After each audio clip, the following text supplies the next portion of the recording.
কাঁচা আমের জুস তৈরি করে দেখাবো। সেজন্য আমি সবকিছু রেডি করে নিয়েছি। আম, চিনি, কাঁচা মরিচ, ফ্লেভারের জন্য একটু পুদিনা পাতা, সামান্য লবণ। অবশ্যই এই জুসে বিট লবণ ইউজ করব। আজকে বাসায় বিট লবণ ছিল না, তাই আমি নরমাল লবণ ইউজ করেছি।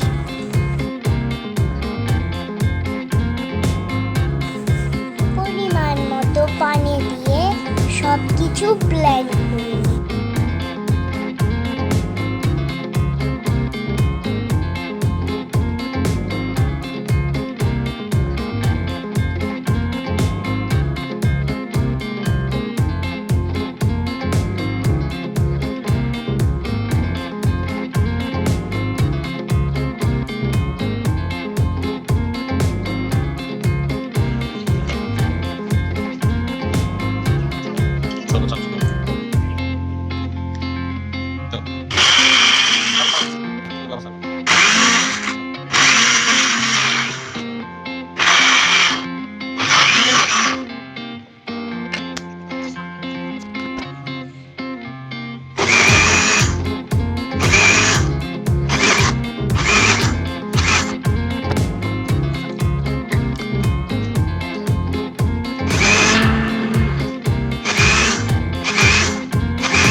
এখানে আমি জুসের জন্য সবগুলা সাজিয়ে নিয়েছি।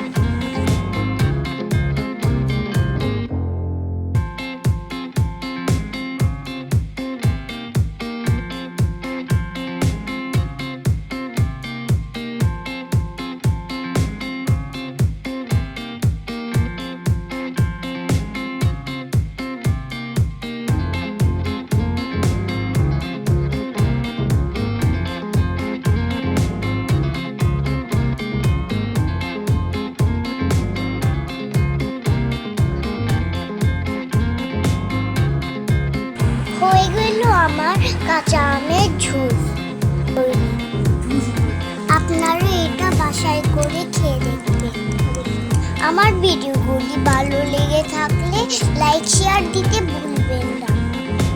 অবশ্যই সাবস্ক্রাইব করবেন আমার কাছে। সবাইকে অনেক ধন্যবাদ।